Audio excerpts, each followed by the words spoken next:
istilahnya bahwa data pemilih itu adalah rukunnya pemilu kalau kita bicara. Kalau kita sholat itu nggak wudu itu nggak sah Nggak gitu sah. kan. Assalamualaikum warahmatullahi wabarakatuh. Selamat pagi sahabat pemilih dimanapun Anda berada. Berjumpa kembali dengan saya Ira Dina Risnawati dalam acara talkshow KPU Kebumen Menyapa dari Sapa Jadi Tahu. Seperti biasa kami akan menemani Jumat pagi Anda dengan bincang-bincang menarik seputar kepemiluan. Nah, pada talkshow hari ini kita akan membahas mengenai data pemilih berkelanjutan menuju pemilu berkualitas. Sudah hadir di studio bersama kita yaitu anggota KPU Kabupaten Kebumen Divisi Perencanaan Data dan Informasi Ibu Zakiatul Banat. Selamat pagi Bu Banat. Selamat pagi Mbak Ira. Selamat pagi juga untuk sahabat pemilih di rumah maupun dimanapun sahabat pemilih berada. Iya, baik. Gimana kabarnya Bu? Alhamdulillah baik. Alhamdulillah baik. Semoga sehat selalu ya Bu ya. Mbak Ira sehat? Alhamdulillah sehat. Iya Bu, baik kita langsung saja kita akan membahas mengenai data pemilih berkelanjutan ini Bu menuju pemilu yang berkualitas. Namun sebelum itu Ibu Banat ini kan perlu sahabat pemilih ketahui bahwa Ibu Banat itu kan merupakan anggota KPU Divisi Perencanaan Data dan Informasi. Nah, Ya, betul. salah satu bagian dari divisi Ibu itu kan terkait dengan data pemilih ya Bu ya. Pemutakhiran data pemilih. Pemutakhiran data pemilih. Nah, sepertinya sahabat pemilih ini yang belum tahu ini perlu tahu nih Bu, data pemilih itu apa gitu. Mungkin sahabat pemilih yang sudah tahu jadi lebih tahu ini kalau Ibu jelaskan ini. Mungkin Ibu bisa menjelaskan secara garis besarnya Bu. Kalau teman-teman tuh taunya enggak data pemilih ya, tahu-taunya kalau yang pada pemilih para pemilih itu sampai kalau ada pemilu atau pemilihan pilihan bupati atau gubernur tahu-tahu dapat undangan gitu ya Mbak Ira ya, dapat undangan ke TPS kayak gitu. Itu juga sebenarnya bagian dari puncaknya kita melaksanakan kegiatan pemutakhiran data pemilih. Jadi kalau ditanya data pemilih itu apa sih? Ya isinya data-data para pemilih itu, ada nama, ada NIK, ada NKK, bahkan sampai alamat yang bahkan sampai nanti kalau misalnya jenis disabilitasnya apa, kemudian sampai nomor TPS-nya berapa, yang tentu saja kepentingannya adalah untuk validasi data para pemilih yang akan memilih pemimpin di Indonesia, mau itu dalam pemilu ataupun pilkada, mau itu pemilihan gubernur ataupun bupati. Jadi prosesnya itu lumayan lama ya, kita ada beberapa tahap juga di mana kita harus memutakhirkan data-data tersebut dari proses cek di lapangan. Kalau kita istilahnya itu coklit ya, pencocokan dan penelitian. Kalau kita ada tahapan ada coklit. Bahkan sampai nanti beberapa proses pemutakhiran dilaksanakan oleh teman-teman bawah di tingkat desa maupun kecamatan sampai daftar pemilihnya itu ditetapkan. Jadi kepentingannya adalah data pemilih itu sendiri digunakan untuk bagian dari tersuksesinya pemilu atau pemilihan di Indonesia. Ya. Berarti data pemilih nantinya menjadi daftar pemilih gitu Memilih ya, daftar pemilih. Jadi kalau daftar pemilih isinya apa? Isinya data pemilih. Data pemilih itu apa saja sih? Di dalamnya ada apa saja? Ada nama, ada NIK, ada NKK. Buat apa sih sebenarnya data itu? Yaitu sebagai data dari para pemilih di Indonesia. Kalau kita bicara Kebumen, di Kebumen untuk apa? Mereka yang wajib atau mempunyai hak memilih pemimpin, memilih dalam pemilu, dalam kontestasi pemilu ataupun pilkada di Indonesia gitu. Jadi nggak cuma Kebumen sih kalau bicara data pemilih, semua di pemilu di Indonesia semuanya pasti melaksanakan proses pemutakhiran data pemilih. Gitu. Berarti rata-rata masyarakat taunya daftar pemilih gitu ya Bu? Ya tidak jauh berbeda sih daftar, malah mereka itu nggak bicaranya mungkin daftar pemilih Mbak. Tadi saya bilang kebanyakan itu taunya ya dapat undangan berarti saya terdata, biasanya gitu. Saya dapat undangannya memang kayak gitu. Pada saat sudah terdata maka teman-teman pemilih itu pasti akan mendapatkan undangan di 1 minggu ya sebelum proses pemilu atau pilkada kayak gitu. Taunya mungkin DPT yang Taunya sudah terpampang di TPS gitu ya. DPT gitu, taunya DPT ya, taunya DPT. Padahal banyak macamnya ya Bu kalau daftar pemilih itu prosesnya. Prosesnya kalau macamnya sih enggak, prosesnya itu lumayan panjang gitu loh. Iya baik.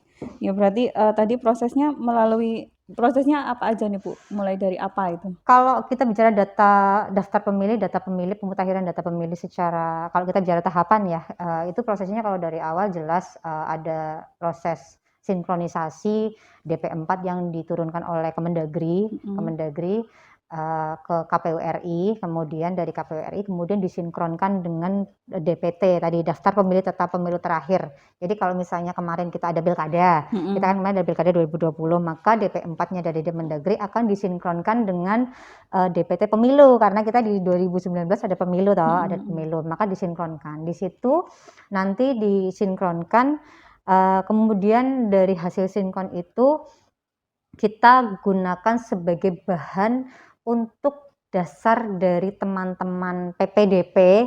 Mbak Ira, mungkin teman-teman pemilih yang lain pasti ingat kalau kemarin pilkada kita ada di rumah, setiap rumah-rumah tuh didatengin ya. petugas coklit itu ya, Iya. yang ada pakai ban. Kalau kemarin itu pada pakai apa itu? APD. APD karena masa COVID itu Iya. kan. Jadi yang dibawa oleh mereka adalah daftarnya adalah hasil sinkronisasi oleh KPU RI yang dilakukan oleh KPU RI antara DPT terakhir dan juga DP4 Kemendagri. Kemudian sama teman-teman PPDP dilakukan coklit. Coklit itu buat apa? Itu untuk validasi datanya. Bener nggak sih ke rumah Mbak Ira tuh kemarin? Bener nggak namanya Mbak Ira, alamatnya ini, NIK-nya, NKK-nya kayak gitu. Terus suaminya Mbak Ira kayak gitu. Bener nggak? Dalam rumahnya Mbak Ira itu, dalam NKK-nya Mbak Ira itu ada sekian orang. Di rumah ada siapa aja, bener nggak? Nah, di situ proses validasi data yang dilakukan oleh PPDP melalui coklit itu juga dilaksanakan. Setelah itu prosesnya dimutakhirkan oleh teman-teman ad hoc di tingkat PPS, di tingkat desa. Nah, pada saat sudah itu prosesnya berlangsung lagi menjadi DPS Mbak Ira, daftar pemilih sementara. Iya, tentunya melalui pleno ya. DPS itu ditetapkan melalui pleno. Terus dimutakhirkan lagi. Jadi kayak gitu terus dimutakhirkan lagi karena yang namanya data pemilih, data kependudukan itu kan fleksibel banget ya. Jadi tiba-tiba ada yang keluar ke Kebumen, kemudian masuk ke Kebumen, kemudian ada yang menikah, kemudian kakaknya baru, itu selalu terproses. Itu juga bagian dari pemutakhiran data. Elemen-elemen yang berubah itu juga bagian dari pemutakhiran data itu sendiri yang berakhir menjadi daftar pemilih tetap. Tentunya ditetapkan melalui pleno secara berjenjang dari tingkat desa, kecamatan, sampai kabupaten. Gitu. Iya, baik Bu. Mudah-mudahan sahabat pemilih paham ya tadi data pemilih menjadi daftar pemilih yang begitu banyaknya prosesnya ya. Ibu tadi kan Ibu sudah menjelaskan bahwa kita melalui banyak proses ya untuk menjadi DPT, yaitu dari DP4, DPS, DPHP dan juga DPT. Ini kemudian ada istilah baru itu, mungkin sahabat pemilih yang belum begitu familiar, yaitu daftar pemilih berkelanjutan. Nah, itu apa itu Bu? Prosesnya juga bagaimana itu ada daftar pemilih berkelanjutan ini? Jadi ada daftar pemilih berkelanjutan, ada rekapitulasi data, banyak banget istilahnya. Intinya tetap daftar pemilih ya Mbak Ira. Jadi memang kalau daftar pemilih berkelanjutan itu memang hal baru juga buat kami, buat KPU, karena memang ini terjadi juga dilaksanakan baru tahun kemarin juga Mbak Ira. Jadi pasca pemilu 2019 memang diterbitkan PKPU 6 2021, PKPU 2021 yang sebelumnya sebenarnya ada edaran terkait pemutakhiran data pemilih berkelanjutan. Jadi kalau Kebumen kemarin kita pasca pemilu kita ada pilkada 2020 sehingga proses pemutakhiran datanya kita masih dengan tahapan yang tadi, ada coklit, ada DPS, ada DPT gitu. Tapi ada beberapa kabupaten kota yang memang tidak melaksanakan pilkada kemarin Mbak Ira. Ada beberapa seperti misalnya Cilacap, Banyumas, tetangga kita itu tidak melaksanakan pilkada, tidak ada. Maka pasca pemilu 2019 kemarin mereka itu sudah melaksanakan proses pemutakhiran data pemilih berkelanjutan. Prosesnya seperti apa? Kalau proses pemutakhirannya sama. Intinya kita itu validasi data-data pemilih. Kalau ada yang meninggal kita hapus. Kalau ada yang merubah status, perubahan data kita rubah. Kemudian kalau misalnya ada yang masuk, kita masukkan, kalau ada yang keluar kita hapus juga dari kabupaten lah katakanlah seperti itu. Proses teknisnya sama, cuma memang ada beberapa perbedaan kalau data pemilih berkelanjutan tidak melalui proses rekapitulasi pleno secara terbuka. Kalau misalnya kemarin itu kan kayak kita tetap pada saat pilkada, pemilu kan kita tetap melaksanakan pleno ya, ngundang parpol, kemudian stakeholder segala macam, kemudian kita ketok palu di situ juga, kemudian selesai gitu. Kalau yang pemilih berkelanjutan itu tidak melalui proses itu. Jadi plenonya sekedar internal, kami di ruangan 5 komisioner, tetapi memang ada poin di mana kami tetap mengundang stakeholder, itu juga tertuang dalam edaran edaran sebelum PKPU 6 2021 diterbitkan, di mana kita wajib mengundang stakeholder untuk melakukan rapat koordinasi. Jadi istilahnya hanya rapat rakor ya, jadi rakor. Bedanya apa sih? Kadang gitu ya, bedanya apa sih rapat sama pleno kayak gitu ya. Jelas beda. Sama-sama rapat gitu ya. Cuma kalau rakor kita lebih ke isinya itu kita minta masukan. Kita minta masukan, biasanya kalau kemarin-kemarin itu yang kami undang itu dari Capil, kemudian dari Kemenak, kemudian Polres, Kodim, sama lah beberapa instansi yang lainnya kita minta masukan. Apakah ada memang data-data yang memang perlu kami masukkan atau perlu kita keluarkan atau ada perubahan terkait data-data tersebut. Jadi masukan itu yang kemudian kita olah sendiri, kemudian hasilnya kita plenokan secara internal. Bedanya alurnya berubah, alurnya seperti itu. Jadi pada saat mengundang beliau-beliau, kita minta masukan, kemudian kita olah, kita plenokan gitu. Kalau misalnya pemilu ada tahapan kan kita olah, kemudian kita plenokan bersama undang-undang mereka stakeholder, kita plenokan seperti itu. Jadi tapi secara teknis sama pada saat pemutakhiran data. Iya.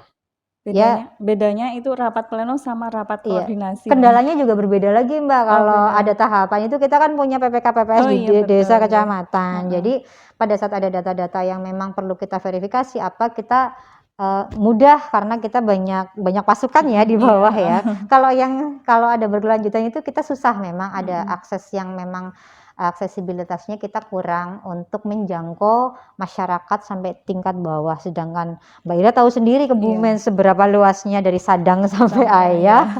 Iya, datanya itu yang luar biasa. Ada kesulitannya, tetapi ya juga intinya tetap dilaksanakan karena itu bagian dari tanggung jawab kita. Berarti udah berapa kali nih Bu KPU melakukan rakor tadi ya Bu? Rakor dengan stakeholder terkait dengan daftar pemilih berkelanjutan ini. Kita kan selesai pilkada pemutakhiran data selesai itu kita di Desember 2020 pemutakhiran. Kemudian pemilihan berkelanjutan, data pemilih berkelanjutan itu kita mulai di tahun 2021.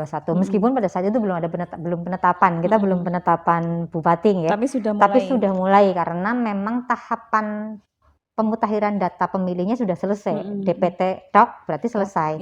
Maka di 2021 Januari kita sudah mulai pemutakhiran data pemilih berkelanjutan. Meskipun Pak Bupatinya belum dilantik, belum ditetapkan pada saat itu, kita sudah langsung jalan berkelanjutan.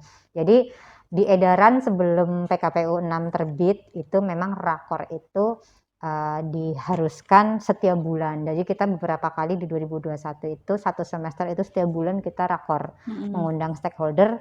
Kemudian ada edaran selanjutnya 3 bulan sekali rakornya. Kemudian di 2021 di akhir terbit PKPU 6, di mana rakor itu juga dilaksanakan 3 bulan sekali. Jadi dihitung sendiri tuh Mbak Ira, 6 berapa? Ada 10 kali ya? belum ada sekitar 6-7 ya, sekitar 6-7 kali rakor sudah kita laksanakan. Iya, baik, menarik sekali nih sahabat pemilih perbincangan kita tentang data pemilih berkelanjutan.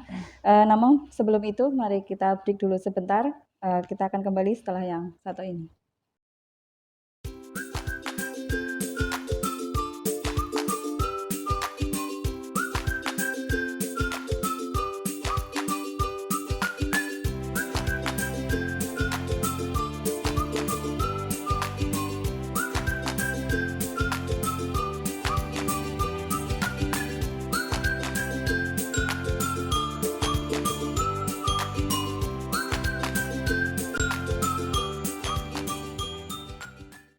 Kembali lagi masih dalam acara talk show KPU Kebumen Menyapa dari Sapa Jadi Tahu.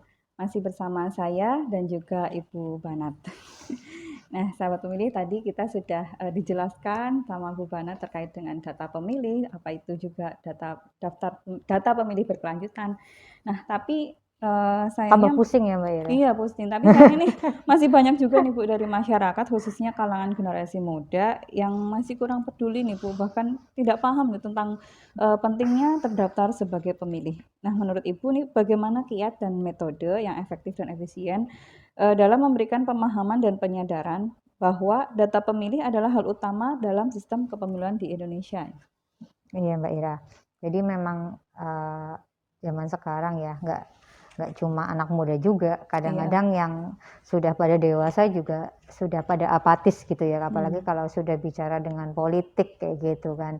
Cuma memang ini adalah PR besar kita sebagai KPU terkait mensukseskan atau menyadarkan kepada masyarakat bahwa pentingnya data pemilih adalah bagian dari modal awal pemilu itu sendiri sukses atau tidak. Jadi memang istilahnya bahwa data pemilih itu adalah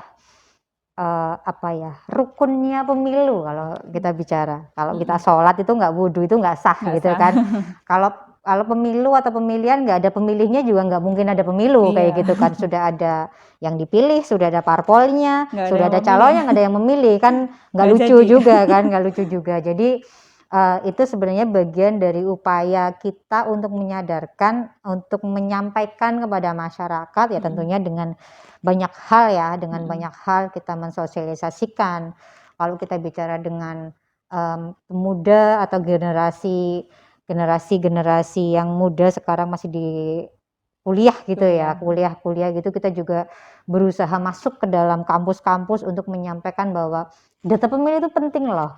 Data pemilih itu penting, teman-teman, adik-adik semua itu pada saat juga mengkritisi kemudian lebih serius dengan adanya pemilu atau data pemilih itu, ini adalah bagian dari upaya adik-adik, upaya kita semua agar negara kita itu jauh lebih berkualitas tentunya. Dengan datanya bagus, pemilunya diharapkan juga bagus. Sudah ada yang dipilih, sudah ada parpolnya, sudah kampanyenya sudah luar biasa, nggak ada yang milih kan nggak lucu juga kayak gitu. Dan pastinya tadi saya bilang, jadi pemilih yang kemudian kita masukkan dalam data pemilih, istilahnya adalah ini bagian dari rukunnya pemilu. Tidak ada pemilih, tidak akan ada pemilu. Tidak ada pemilih, tidak akan ada pemilihan bupati. Seperti itu. Jadi kalau kita bicara kiatnya bagaimana, kesadaran itu sendiri adalah bagaimana bagaimana kita berupaya menyadarkan, kita melaksanakan sosialisasi secara berkesinambungan, secara berkala. Ini juga bagian dari upaya berusaha menyadarkan ya Mbak Ira ya, kita melaksanakan podcast melalui medsos, kemudian secara luring kita bertemu dalam kampus, kita mendatangi sekolah-sekolah kalau kita bicara para pemilih pemula, untuk menyampaikan kepada teman-teman, kepada adik-adik semua bahwa adik-adik adalah generasi di mana pada saat adik-adik itu sadar bahwa pemilu itu adalah hal yang sangat penting untuk pembangunan bangsa dan negara kita ini, maka dari hal kecil, dari data pemilih, kemudian dari hal apapun yang berkaitan dengan pemilu, itu adalah hal yang bagian dari kita memang bisa membesarkan Indonesia. Seperti dan itu juga berawal dan dimulai dari adik-adik semua masuk dalam data pemilih sebagai pemilih. Berawal dari pemilih, besok besar bisa jadi yang dipilih. Gitu. Berarti itu ternyata sangat penting ya Bu. Sangat penting sekali. Jadi ya tadi saya bilang, pemilih yang dipilih, ada parpolnya, ada calonnya, itu bagian dari satu paket yang memang tidak bisa dipisahkan. Iya, berarti semuanya penting gitu. Iya, semuanya penting kayak gitu. Nggak ada pemilihnya, nggak ada yang dipilih juga nggak bisa kayak gitu lah. Mungkin berarti generasi muda sekarang ini harus aktif mungkin ya Bu. Iya, harus aktif. Salah satu kiatnya itu. Salah satunya harus aktif dan lebih peka. Lebih peka terhadap negara lebih peka terhadap perkembangan negara, Saya melihat sih kalau beberapa kali ke kampus seperti itu, saya melihat sih kepekaannya adik-adik kampus di kampus itu masih terlihat lah, masih terlihat. Ya mudah-mudahan makin ke sini makin meningkat, iya. Iya, Kita lihat juga sudah tidak ada demo-demo anarkis juga, mudah-mudahan tidak juga di Kebumen ya. Iya. Iya, iya Bu. Ini juga berkaitan dengan pemilu 2024 besok ya Bu, yang tahapannya akan segera dimulai ya Bu. Kapan Bu dimulainya? Tahapan dimulai 14 Oh Juni iya, 2022 berarti Juli. Juni. Juni. Iya. Berarti sudah dimulai ya. 1,5 bulan lagi ya, Heeh. tahapan untuk pemilu 2024. Sudah mau dimulai Iya, berarti. sudah Nah mau ini dimulai. pemilu serentak itu kan tahun 2024 itu segera dimulai, dan yang menjadi tahapan awal itu salah satunya itu mesti pemutakhiran data pemilih ya Bu ya. Nah ini Ya. bagaimana pandangan dan harapan Ibu kepada masyarakat, khususnya generasi muda tadi itu, agar mereka peduli atau sekaligus turut mensukseskan hajatan pemilu serentak 2024 ini, sehingga pemilu sukses dan berkualitas ini Bu. Kalau kita bicara tahapan 2024, pemilu 2024 besok itu memang di 14 Juni ya, di 14 Juni bahkan Pak Presiden Jokowi juga sudah menyampaikan melalui statementnya dalam konferensi pers, dalam IG-nya beliau kayak gitu, bahwa memang 14 Juni 2022 tahapan pemilu dimulai. Tapi memang di awal itu memang kita itu selalu bicara terkait perencanaan anggaran dan segala macam. Sebenarnya itu juga bagian saya selaku divisi ya. perencanaan. Cuma karena ini bicaranya pemilu, maka karena anggarannya ini APBN, maka itu lebih ke ranah semuanya di KPU pusat. Kalau kita bicara pemilihan, itu perencanaan saya startingnya dari awal memang Mbak sudah mulai menggodok anggaran untuk persiapan Pilkada 2024. Tapi kalau besok untuk pemilu dimulai dari Juni, itu memang tahapan yang terdekat selain kita bicara anggaran adalah verifikasi partai politik, sedikit agak nyerempet nih partai politik. Nah, terkait data pemilih itu sendiri, itu kami itu DP4 diturunkan oleh Kemendagri. Kalau kita bicara draft tahapan, masih draft sih, itu sekitaran akhir tahun ini, Desember. November atau Desember, saya kurang ini ya, sekitar ini, karena masih bicara draft ya, masih bisa berubah kayak gitu ya, kita tidak tahu kepastiannya. Tetapi kalau sudah sampai di kabupaten kota, itu kita startingnya itu di awal tahun 2023, di mana hasil sinkronisasi yang dilakukan oleh KPU RI akan diturunkan ke kita melalui KPU provinsi itu di sekitar Januari 2023. Nah dari situ Mbak, kita sudah mulai menyiapkan untuk bahan pantarlih, untuk coklit segala macam. Kemudian proses yang seperti tadi di awal saya sampaikan, ada proses pleno, pemutakhiran data, itu kita sudah mulai asik lagi dengan hal seperti itu. Di belakang meja tetapi jarang tidur Mbak. Jadi kadang-kadang data pemilih itu nggak kelihatan tetapi nggak pernah tidur kayak gitu loh. Nggak pernah tidur. Jadi kalau misalnya untuk harapannya di 2024 itu tentunya kami selaku KPU sangat mengharapkan bahwa data pemilih semakin kesini, semakin ke depan, semakin berkualitas. Karena dengan data pemilih yang berkualitas, maka pemilu ataupun pemilihan di Indonesia pasti akan semakin berkualitas. Dengan adanya data pemilih berkualitas, itu juga menandakan bahwa kesadaran dari para pemilih, khususnya masyarakat Indonesia itu semakin tinggi. Mereka secara sadar bahwa menyatakan bahwa pemilu itu penting. Makanya pada saat mereka pasti akan bertanya-tanya apakah saya itu masuk daftar pemilih atau belum. Padahal jelas ya dalam medsos, bahkan dari tim Bakohumasnya KPU, dari medsos kita sudah sering menyampaikan, cek data pemilih, apakah Anda sudah terdaftar atau belum, kayak gitu, dalam websitenya KPU, dalam medsosnya KPU.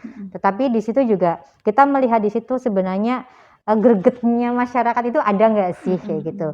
Nah di situ sebenarnya kita bisa melihat bahwa dari gregetnya masyarakat, saya pikir semakin ke sini gregetnya juga masih semakin ada gitu ya Mbak. Kita menandakan bahwa pemilu harapannya semakin ke sana ke depan semakin berkualitas. Dengan adanya data pemilih berkualitas, tentunya menandakan bahwa pemilih khususnya di Kebumen itu ingin tahu dan serius menanggapi pemilu yang ada. Saya masuk apa belum sih? Kalau belum, saya ingin masuk karena besok saya mau memilih kayak gitu. Tentunya dengan seperti itu harapannya adalah demokrasi, pemilu dan pemilihan di Indonesia itu semuanya menjadi berkualitas dan tujuannya adalah mendapatkan pemimpin bangsa yang sesuai dengan harapan kita, tanpa korupsi, yang amanah dan bebas dari hal-hal yang negatif. Iya betul. Berarti terutama untuk generasi muda ini pasti sudah tidak gaptek untuk melihat Sangat tidak gaptek. Datanya sendiri gitu tidak ya Bu gaptek ya. sekali karena kita pakai semuanya udah pakai Android ya Mbak. Kita tinggal cek aja di webnya KPU sudah ada, tinggal klik selesai. Bahkan dalam Play Store juga sudah ada cek data pemilih. Semuanya sudah bisa ngecek lah bahkan dalam webnya www.lindungihakmu itu juga kpu.go.id itu juga bisa ngecek semuanya. Mbak Ira bisa masuk dalam website www.lindungihakmu.kpu.go.id, masukkan NIK-nya Mbak Ira, nama, di situ sudah terlihat. Alamatnya, TPS-nya sudah terlihat di situ. Kalau misalnya Mbak Ira belum masuk, tinggal dilaporkan. Semuanya sudah dengan serba digital, serba mudah, ya tinggal kesadaran dan keseriusan dari masyarakat saja. Iya betul, berarti salah satu bentuk kepedulian untuk mensukseskan gitu ya Bu, dari generasi muda juga siapapun bisa mengakses gitu ya Bu ya. Iya betul, terima kasih sekali Ibu atas ilmu yang dibagikan kepada sahabat pemilih, mudah-mudahan nanti sahabat pemilih di rumah juga bisa paham dan juga ikut peduli juga sekaligus turut mensukseskan pemilu 2024 besok. Satu suara begitu berharga. Satu suara begitu berharga. Baik sahabat pemilih, demikian tadi talk show kita hari ini bersama dengan Ibu Zakiatul Banat, anggota KPU Kabupaten Kebumen, Divisi Perencanaan, Data, dan Informasi. Semoga tayangan ini bermanfaat dan dapat banyak pelajaran yang didapat. Nantikan sapaan kami selanjutnya dalam acara talk show KPU Kebumen Menyapa, dari Sapa Jadi Tahu. Jangan lupa like, komen, dan subscribe channel YouTube KPU Kebumen. Saya Ira Dinarisnawati, pamit undur diri. Wassalamualaikum warahmatullahi wabarakatuh. Waalaikumsalam warahmatullahi wabarakatuh.